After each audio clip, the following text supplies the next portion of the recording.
여러분, 우리가 사는 이 세상은 참 빠르게 변하고 있죠. 기술도 얼마나 발전하고 있는지 모릅니다. 또 정보는 얼마나 쉽게 그리고 넘치는 정보가 우리에게 있는지도 모릅니다. 그리고 선택할 수 있는 길은 점점 더 많아집니다. 그런데도 어쩌면 그렇기 때문에 우리의 마음은 어느 때보다도 더 불안할 때가 있어요. 사실 저도 때로는 잠 못 이루는 밤이 있습니다. 이 교회를 섬기면서 또 제 개인의 삶 속에서도 정말 이게 가능할까 하는 불안감이 엄습할 때가 있지요. 하지만 그럴 때마다 저는 오늘 우리가 함께 나눌 이 민수기 말씀을 묵상하며 붙듭니다. 바로 그 이야기 속에 우리의 답이 있기 때문이에요. 미국의 심리학자 로버트 리히터가 쓴 불안한 세상, 불안한 우리라는 이 책에서 그는 이런 말을 합니다. 우리는 역사상 가장 많은 선택지를 가진 세상을 살지만 동시에 가장 큰 불안을 안고 산다. 얼마 전 제가 읽은 한 경제 칼럼에서 아주 재미있는 통계 하나를 소개했는데, 미국 정신의학협회 APA라는 곳에서 2023년도에 발표한 조사에 따르면 성인의 62%가 매일 불안을 느낀다라고 응답했습니다. 그리고 그 62% 매일 불안을 느낀다고 응답했던 사람들 가운데 절반 이상이 뭐 때문에 불안을 느낍니까? 라는 질문에 미래가 불확실해서 두렵다라고 대답했죠. 특히 젊은 세대일수록 삶의 안정과 직업, 그리고 관계, 경제적 문제에서 불안감을 더 크게 느끼는 것으로 나타났습니다. 그런데 여러분, 이게 남의 이야기입니까? 사실 우리의 일상 속에서도 이런 장면을 쉽게 만나죠. 뉴스를 켜면 하루가 멀다 하고 예상치 못한 사건들이 들려옵니다. 갑자기 간밤에 어느 나라가 어느 나라를 향해 미사일을 쐈다는 소식. 또 최근 한국에서는 이번 주 내내, 지난주 내내 비가 너무 많이 와서 곳곳이 침수되고 잠기는 사건. 남의 나라 이야기가 아닙니다. 뉴욕도요. 불과 지난주 월요일인가요? 비가 너무 많이 와가지고 뉴스를 보는데 이 맨하탄의 지하철역이 진짜 강처럼 물이 범람해가지고 막 쏟아져 내리고 그런 뉴스를 접하게 되죠. 하루가 멀다하고 예상치 못한 사건들이 우리에게 들려와요. 갑작스러운 경제가 불황이다. 또 기업들은요, 하루가 멀다하고 해고, 레이오프를 단행합니다. 이번에는 어떤 기업에서 7천 명을, 아마존에서 10,000명을, 구글에서 몇천 명을, 이런 기사들이 쏟아져요. 또 부동산 시장도 막 왔다 갔다 하죠. 기후 변화와 사회적 불안정, 이 모든 것들이 우리 마음을 흔들어 놓습니다. 또 어떤 분은 자녀의 교육 문제로 밤잠을 설쳐요. 앞으로 이 아이가 어떻게 살아갈 수 있을까? 또 어떤 분은 직장의 불안정한 상황 때문에 마음이 무겁습니다. 내가 이 일을 계속할 수 있을까? 이 회사가 나를 필요로 할까? 내일 내가 회사에 이 직원 카드를 찍고 출입문을 들어갈 때 출입문이 열릴까 안 열릴까? 이 두려움을 안고 살아가요.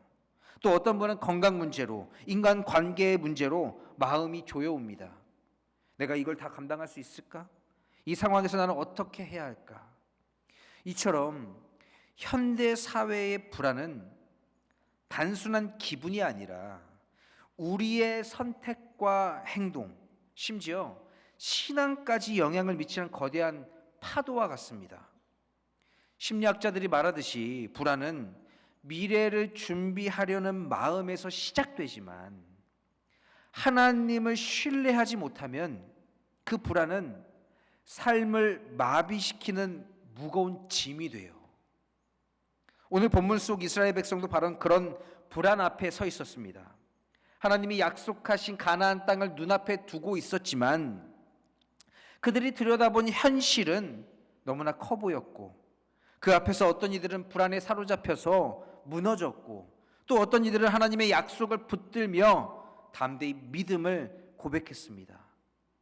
오늘 우리는 그들의 이야기를 통해 우리 자신의 이야기를 보게 될 줄로 믿습니다. 불안이 몰려오는 이 시대 속에서 우리는 과연 어떤 보고를 하고 어떤 고백을 해야 할까요? 여러분 혹시 번아웃 증후군이라는 말 들어보셨죠? 이 번아웃 증후군이라는 게 너무 열심히 살아서 지쳐버린 현대인들의 고질병이라고 합니다. 최근 한 직장인의 이야기가 제 마음을 울렸는데, 그는 대기업에서 남들이 부러워할 만한 자리에 있었습니다. 그런데 매일 출근하는 그 아침이 지옥 같았대요. 내가 지금 제대로 가고 있는 게 맞나? 이 노력 끝에 뭐가 있을까? 혹시 계속 대학교 똑똑한 애들이 졸업해서 새로 회사에 취직하는 애들 너무나 똑똑하고 스마트하고 번뜩이고 아이디어도 넘치는데 내가 여기서 밀려나면 어떻게 될까? 이런 불안과 회의감 속에서 그는 결국 몸과 마음이 모두 타버리는 번아웃을 경험했다고 합니다. 그의 삶은 세상 사람들이 보기엔, 외부에서 보기엔 성공한 삶이었습니다. 하지만 정작 그는 불안이라는 거대한 벽 앞에 갇혀 무기력해져 있었죠. 이처럼 아무리 준비하고 노력해도 현실의 불확실성 앞에서 우리는 언제든지 번아웃이 되거나 불안에 압도될 수 있습니다. 오늘 본문 속 이스라엘 백성도 바로 그런 불안에 휩싸여 있었어요. 하나님이 약속하신 땅을 눈앞에 두었지만 그들이 들여다본 현실은 너무나 커 보였고, 그 앞에서 어떤 이들은 불안에 사로잡혀 무너졌고, 또 어떤 이들은 하나님의 약속을 붙들면서 담대히 믿음을 고백했습니다. 이스라엘 백성은 그 긴 여정을 마치고 마침내 약속의 땅 가나안 문 앞에 섰습니다. 그 길이 얼마나 험난했는지 여러분 다 기억하시지요. 애굽에서 종살이하던 그들을 하나님께서 강한 손과 편팔로 이끌어내셨습니다. 밤중에 급히 도망치듯 나와야 했고, 그로 인해서 떡 반죽에 효모, 누룩을 넣을 틈도 없었고, 뒤에서는 바로의 군대가 쫓아오고 앞에는 홍해가 가로막혀 있었지요. 그때 하나님이 밤새도록 동풍을 부셔서 홍해를 가르셨고 바다가 마른 땅이 되어 그 길을 지나갔습니다. 그런데 그들이 밟고 지나갔던 그 땅이 어땠을까요? 여러분 한번 상상해 보세요. 그냥 바다예요. 바닷속에 물고기들이 있죠. 그러면 마치 이 유리벽이 양옆에 탁 가로막아서 이 물길을 막아가지고 그 옆에 물속을 다 볼 수 있다고 생각해 보십시오. 그 옆에는 여전히 물고기들이 헤엄치고 있는 게 눈으로 다 봤을 거예요. 그 기적을 이스라엘 백성들은 다 두 눈으로 똑똑히 봤습니다. 여러분 상상해 보세요. 이게 얼마나 놀라운, 감히 상상조차 할 수 없는 하나님의 기적입니까? 그들은 그 두 눈으로 하나님의 전능하신 그 구원의 사랑을 똑똑히 봤습니다. 그리고 광야의 삶이 시작되었죠. 광야는 어떤 곳입니까? 아무것도 없는 곳이에요. 물도 먹을 것도 그늘도 심지어 잠잘 곳도. 그런데 하나님께서 그 광야에서 그들을 먹이시고 마시게 하셨습니다. 아침마다 하늘에서 내린 만나가 땅 위에 가득했고 저녁에는 메추라기 떼가 날아와 진을 덮었습니다. 그것을 손으로 거두어 먹으면서 그들은 매일 하나님이 살아계심을 체험했어요.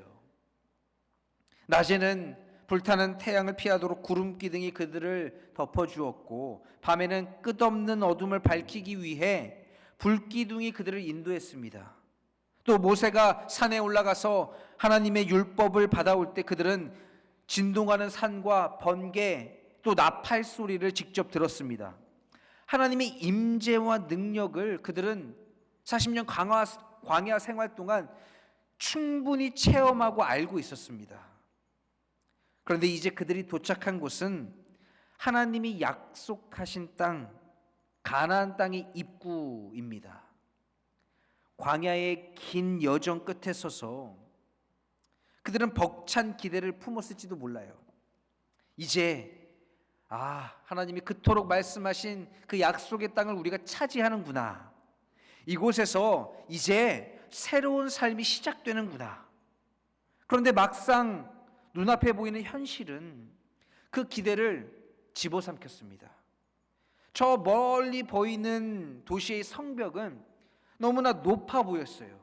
또 멀리서 봤을 때 거리를 지나가 다니는 사람들의 체격은 자신들이 보기에 익숙했던 그런 모습보다 훨씬 더 커 보였습니다.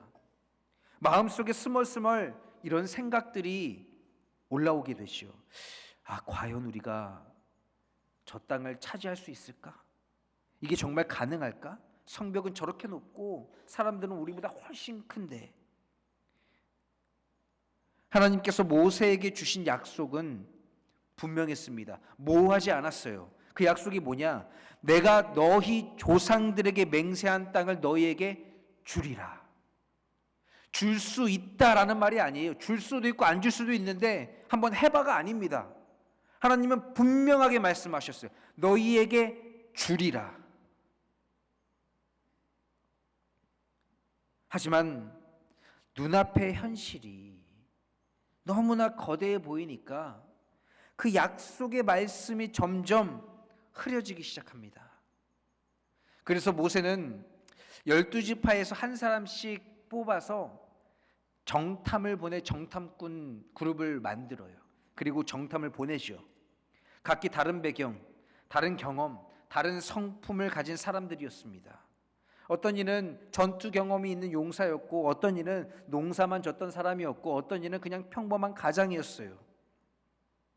그들은 한 팀이 돼서 가나안 곳곳을 두루 다니면서 살폈습니다. 산과 골짜기를 다녔고 농지와 도시도 바라봤고 사람들에게 다가가서 그들의 문화도 체험했습니다. 그들이 본 건 분명 풍요로운 땅이었어요. 포도송이가 얼마나 컸든지 2명이 막대기에 메어 들고 와야 했습니다. 젖과 꿀이 흐르는 땅이라는 표현이 틀림없는 곳이었어요. 하지만 그 땅을 지키는 사람들은 강해 보였어요. 높은 성벽과 훈련된 군사들, 자신들보다 키도 크고 체격도 좋고 근육질에 잘 훈련된 군사들, 그리고 그들보다 훨씬 큰 체격의 안악 자손들이 그 땅을 지키고 있었습니다. 정탐꾼들은 그 긴 여정 끝에 정탐을 마치고 다시 본진으로 돌아왔고 이제 그들은 모든 백성들 앞에서 자신들을 기다리던 백성들 앞에서 보고를 할 때가 되었어요. 마침내 그들이 보고하려 입을 열자 장내는 긴장으로 가득했습니다. 사람들은 그들이 뭐라고 말할까 숨죽이면서 그들의 말에 귀를 기울였죠. 그리고 이 12명의 정탐꾼의 보고는 두 가지로 나뉘는데 10명의 정탐꾼은 현실을 있는 그대로 말하면서 두려움을 덧붙였고 2명의 정탐꾼들은 같은 현실을 보면서도 하나님의 약속을 덧붙여 믿음을 선포했습니다. 그 한순간의 보고가, 그 한순간의 시선이 이스라엘 전체 공동체의 마음을 송두리째 흔들어 놨습니다. 정탐꾼이 돌아와서 한 목소리로 이렇게 말하죠. 모세여, 그 땅은 분명 젖과 꿀이 흐르는 땅입니다. 보십시오. 우리가 가져온 이 포도송이와 과일들을 보십시오. 이 땅은 기름지고 아주 풍성합니다. 그러나 문제가 하나 있습니다. 그러면서 그들이 말하는 목소리가 떨리기 시작해요. 그 땅의 주민은 강합니다. 그 성읍은 매우 크고 성벽은 하늘까지 닿을 듯 높습니다. 게다가 그곳에는 안악 자손들이 있습니다. 우리들은 그들에 비해서 메뚜기와 같습니다. 우리 눈에도 그렇게 보였고 그들이 보기에도 우리를 메뚜기처럼 봤을 겁니다. 이 말 속에는 하나님을 향한 원망이, 그동안 베푸신 은혜를 향한 망각이, 그리고 자신들의 연약함에 대한 절규가 담겨 있었습니다. 마치 우리 마음속의 불안이 커지고 커져 결국에는 하나님마저 보이지 않게 되는 것과 같지요. 그 순간 보고를 듣던 백성들의 얼굴이 굳어갔어요. 뭐라고? 우리가 메뚜기라고? 그럼 우리가 이 땅에 들어가면 그들에게 필히 죽임을 당하겠구나, 짓밟히겠구나. 막 여기저기서 이제 수군거리고 속삭임이 터져 나왔습니다. 이건 불가능해. 하나님 우리를 이런 곳에 데려오시다니. 차라리 애굽에서 죽는 게 낫지. 다시 돌아가자. 여러분, 이 장면이 보여주는 게 뭡니까? 현실 자체가 아니라 그 현실을 해석하는 우리의 시선이 공동체의 마음을 뒤흔든다는 사실이에요. 10명의 정탐꾼은 틀린 말을 한 것이 아닙니다. 그들이 본 현실은 맞아요. 그 땅은 기름지고 사람들도 크고 또 성벽도 높았습니다. 그러나 그들이 한 보고에는 하나님의 약속이 빠져 있었어요. 현실의 거대함이 하나님보다 더 크게 보였고 그 결과 그들의 입에서는 믿음이 아닌 불안과 두려움이 흘러나왔습니다. 그리고 그 불안은 바이러스처럼 온 공동체를 감염시켰죠. 밤새도록 백성들은 울부짖으면서 이렇게 이야기합니다. 우리 다 죽을 거야. 그러니 그냥 지금이라도 이대로 돌아가자. 그들은 단순히 두려운 것이 아니라 하나님을 의심하기 시작했고 결국 하나님께 원망의 말을 쏟아내기 시작했습니다. 저는 이 10명의 정탐꾼의 말씀을 묵상할 때마다 마치 요즘 SNS에서 넘쳐나는 불행 배틀을 보는 것 같다는 생각이 들어요. 여러분, 불행 배틀이 뭔지 아세요? 불행 배틀? 불행 배틀이 뭐냐면 각자가 내가 너보다 더 어려워, 내가 너보다 더 불행해 라는 걸 SNS에 올리는 거예요. 자랑하듯이. 마치 내 직장이 최악이야 이러면서 내 직장은 이것 때문에 최악이야. 그러면 다른 사람이 그건 약과야, 내 직장이 더 최악이야 이러면서 배틀합니다.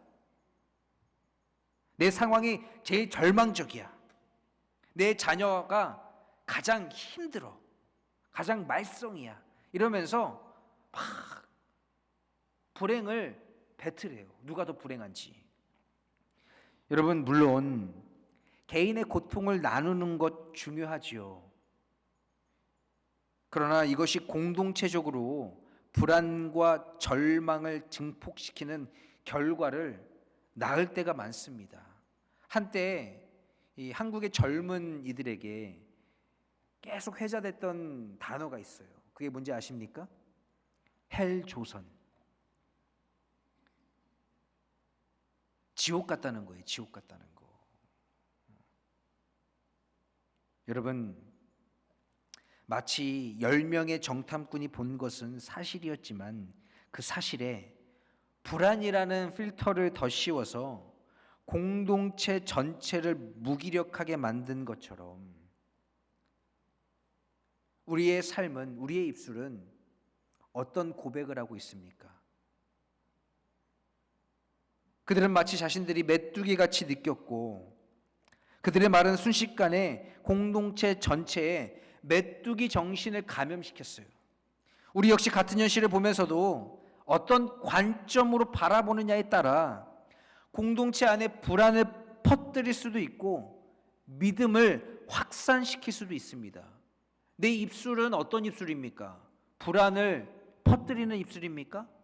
아니면 믿음을 확산시키는 입술입니까?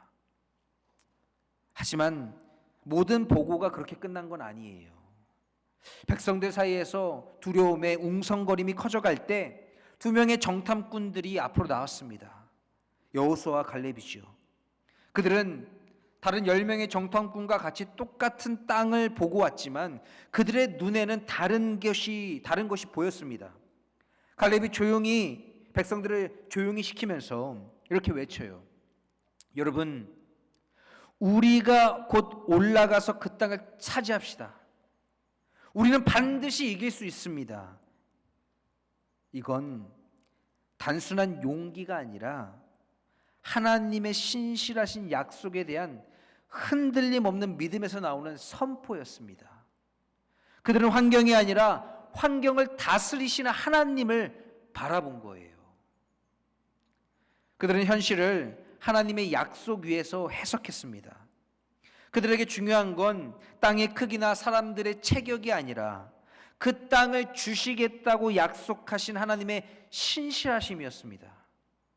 그래서 그들의 보고에는 두려움이 아닌 믿음이 흘러나왔어요. 불안을 퍼뜨리는 대신 하나님의 약속을 선포했습니다. 여러분, 오늘 우리의 삶에도 이와 같은 두 부류의 보고가 존재합니다. 우리는 모두 같은 현실을 살아가요. 경제가 어렵고 세상이 불안하고 미래를 예측할 수 없고 예측할 수 없는 자연재해들이 매일매일 일어납니다. 가정 안에서도 직장 안에서도 교회 안에서도 이건 안 될 것 같아라는 생각이 스며들 때가 있습니다. 하지만 그때 우리는 선택해야 합니다. 10명의 정탐꾼처럼 현실만 보고 불안을 확대하는 보고를 할 겁니까? 아니면 여호수아와 갈렙처럼 현실 속에서 하나님의 약속을 붙드는 보고를 할 겁니까? 사랑하는 참사랑교회 성도 여러분, 우리는 매일 이 두 목소리 사이에서 선택의 기로에 서 있습니다. 그러나 사탄은 우리의 현실을 과장해서 불안을 심고 염려하게 합니다. 하지만 하나님은 그 현실 속에서도 약속을 상기시키며 우리에게 믿음을 심으십니다. 여러분, 어떤 목소리에 귀를 기울이시겠어요? 사탄의 목소리입니까? 하나님의 목소리입니까? 불안의 목소리입니까? 믿음의 목소리입니까? 어떤 보고를 여러분의 마음에 새기겠습니까? 최근 우리 주변에서 흔히 볼 수 있는 것 중에 하나가 챗 GPT 같은 AI 기술입니다. 같은 질문을 이 챗 GPT에 던져도 우리가 어떤 정보를 프롬프트로 입력하느냐에 따라서 나오는 결과물이 완전히 달라져요. 부정적인 데이터만 다 넣으면 부정적인 결과가 나오고, 긍정적인 건설적인 정보를 입력하면 놀라운 해결책을 제시하기도 합니다. 그런데 우리의 마음도 이와 같아요. 매일같이 이건 안 돼, 불가능해, 나는 약해 등과 같은 이런 부정적인 정보만 입력하면 우리의 삶은 불안과 절망이라는 결과물만 내놓을 겁니다. 그러나 아무리 힘든 현실 속에서도 하나님은 살아계신다, 하나님이 약속하셨다, 하나님이 나와 함께 하신다 라는 이런 믿음의 프롬프트를 입력하면 놀라운 희망과 용기라는 결과물을 우리는 얻게 될 줄로 믿습니다. 여러분은 여러분의 마음에 어떤 프롬프트를, 어떤 명령어를 입력하시겠습니까? 오늘 우리 앞에는 한 가지 질문이 있어요.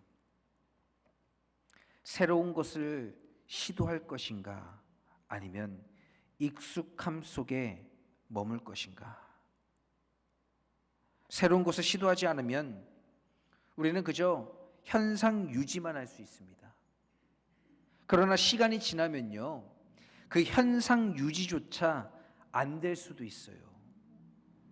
문제는 바로 두려움입니다. 우리 교회를 생각해 보십시오. 이 교회는 세상적인 기준으로 움직이는 곳이 아니에요. 이 교회는 주님의 피값으로 세우신 주님의 몸된 교회입니다. 하나님께서 우리에게 새 일을 행하시고자 하실 때 때로는 익숙함을 버리고 믿음으로 한 걸음 더 나아가야 할 때가 있습니다. 이거 안 될 거야. 우리 못해. 그동안 이렇게 해본 적 없어. 우리 너무 연약해. 우리 부족해. 이런 목소리가 아니라 하나님께서 우리와 함께 하시면 능치 못할 일이 없다라는 그런 믿음의 선포가 우리 안에 가득해야 돼요. 그런데 여러분, 때로 늘 해오던 것에 의해서 우리는 감사를 잃어버릴 때가 많아요. 처음엔 감사로 그 일에 참여합니다. 그런데 하던 일이 계속 반복되다 보면 처음에 했던 감사의 고백이 사라지고 어느 순간 내가 이거 왜 너무한 거 아니야? 라는 생각이 들게 돼요. 어느 동네에 20년 된 빵집이 있었습니다. 그 빵집은 늘 같은 빵만 만들었어요. 그러면서도 동네 사람들에게 큰 사랑을 받았습니다. 하지만 시간이 지나고 주변에 아주 인테리어 멋지고 새로운 젊은 가게 사장님들이 들어와서 막 새로운 빵들, 새로운 메뉴들 이런 게 나오니까 손님들이 점점 줄어들게 되었습니다. 그때 주인은 고민해요. 그래도 내가 20년 동안 여기서 그냥 이렇게 해왔는데 잠깐이겠지, 괜찮아지겠지. 그러나 결국 손님은 더 줄게 되었고 마침내 가게 문을 닫을 위기에 처하게 되었어요. 그때 비로소 주인은 결단합니다. 그래, 새로운 걸 시도하자. 새로운 메뉴를 만들고 불편하고 힘들지만 내가 더 배우고 더 공부하고 더 노력하자. 처음엔 두렵고 힘들었지만 결국 가게는 다시 살아나고 동네에서 다시 가장 사랑받는 빵집이 되었습니다. 이스라엘 백성들도 가나안 앞에서 비슷한 상황 앞에 서 있었어요. 그들은 이미 광야에서 많은 기적을 경험했지만 감사할 일들을 넘쳐나게 경험했지만 새로운 땅으로 들어가야 할 순간이 찾아왔습니다. 그리고 그 순간 그들은 두려워했어요. 거기에는 거대한 안악자손들이 있어. 성벽이 너무 높아. 우리는 메뚜기와 같아. 두려움과 부담감이 그들을 가로막았습니다. 하지만 여호수아와 갈렙은 달랐어요. 하나님이 우리와 함께 하신다면 우리는 능히 이 땅을 차지할 수 있다. 그들은 두려움 대신 하나님의 약속을 붙들었습니다. 오늘 우리의 삶에도 이런 순간들이 있어요. 교회 안에서 사역하고 봉사하고 헌신으로 나아가야 할 때 우리는 종종 주저합니다. 내가 이것까지 해야 돼? 이렇게까지 해야 되나? 이거 내가 꼭 해야 되나? 그리고 솔직히 우리 마음속에 이런 기대가 있을 수 있습니다. 내가 한 주 동안 세상에서 얼마나 힘들게 살았는데 그냥 교회 와서 좀 편하게 앉아있다 가고 싶다. 교회가 나를 그냥 위로해 줬으면 좋겠다. 나를 좀 돌봐줬으면 좋겠다. 나에게 그냥 이거 해줬으면 좋겠다. 내 자식들에게 이거 줬으면 좋겠다. 내가 이거 교회에다가 내놓는 것보다, 헌신하는 것보다 내가 더 많은 걸 받고 싶다.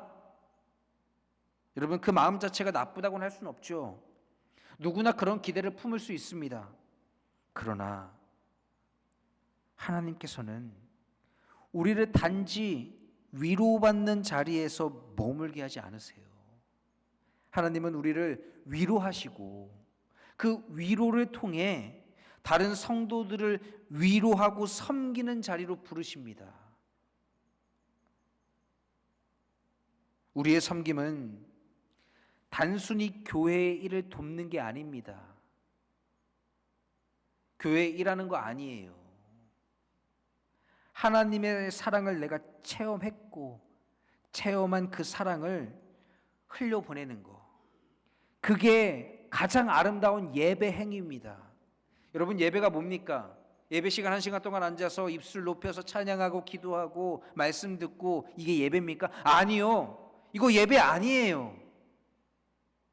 예배는 내 삶에서, 내 인생에서 내가 만난 하나님, 나를 구원하신 그 하나님, 나에게 은혜 베푸시기를 즐겨하시는 하나님, 나에게 아낌없는 사랑을 베푸신 그 하나님, 그 하나님의 사랑을 내가 내 삶의 자리에서 내 성도들과 교회의 학생들과 내 이웃들에게 베풀고 나누고 섬기며 헌신하는 게 예배입니다.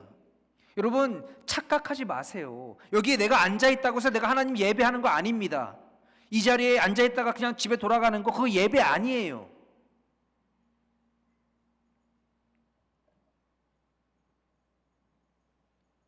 여러분, 예배는 세상과 환경에 묶인 우리의 시선을 하나님께로 돌리는 자리입니다.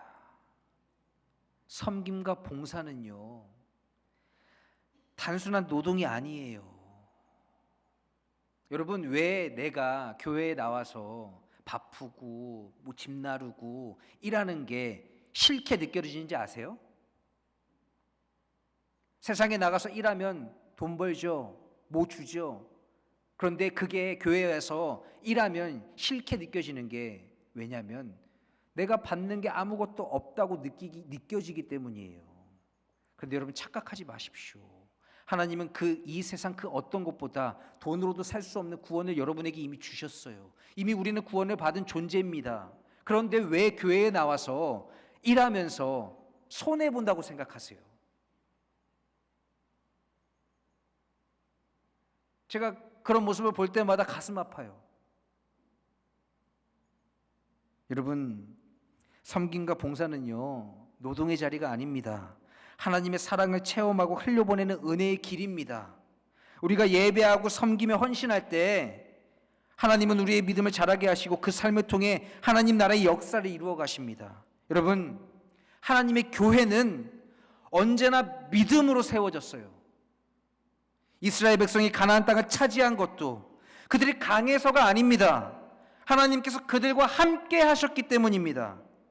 그러므로 오늘 이렇게 결단하시기 바랍니다. 주님, 내가 이제 더 이상 현실만 보지 않겠습니다. 내가 눈을 들어 하나님의 약속을 보겠습니다. 불안한 말을 전하지 않고 불평을 하지 않고 믿음의 보고를 내가 하겠습니다. 하나님이 이 교회의 공급자이심을 내가 믿습니다. 다시 헌신을 세워 이 교회를 내가 함께 세워가겠습니다. 우리의 입술에서 원망이 아닌 감사가 흘러나오게 하십시오. 우리의 기도에서 불안이 아닌 믿음이 터져나오게 하십시오. 그리고 하나님께서 주신 사명을 감당하며 현실의 거대한 장벽 앞에서도 이렇게 고백하십시오. 여호와께서 나와 함께 하시니 나는 능히 이길 수 있다. 이스라엘 백성은 불안의 목소리를 따랐을 때 광야에서 40년을 방황했습니다. 그리고 그들은 새 땅, 그 약속의 땅을 밟지 못했습니다. 그러나 여호수아와 갈렙은 하나님의 그 신실하신 약속을 붙들었기 때문에 그 땅을 밟는 세대가 되었습니다. 여러분, 저는 확신해요. 저는 믿습니다. 저는 꿈도 꿔요. 하나님이 이 교회 위에, 참사랑 교회 위에 성령의 뜨거운 불길을 내려주셨음을 믿습니다. 부흥의 역사가 우리 교회 위에 임할 줄로 믿습니다. 그러니 여러분, 믿음으로 나아가세요.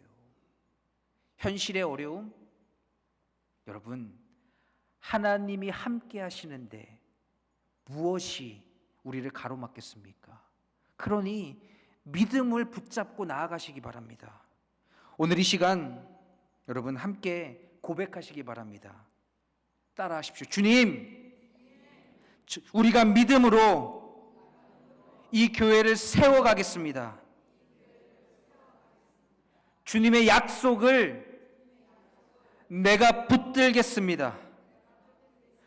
불안을 뛰어넘어 하나님을 신뢰하는 믿음의 공동체가 되겠습니다. 이 결단을 여러분의 가정과 직장, 모든 삶의 자리에 새기셔서 매일매일 여호와께서 우리와 함께 하시니 우리는 능히 이길 수 있다라고 담대히 고백하게 되기를 주님의 이름으로 간절히 축원합니다. 우리 시간 함께 기도하겠습니다.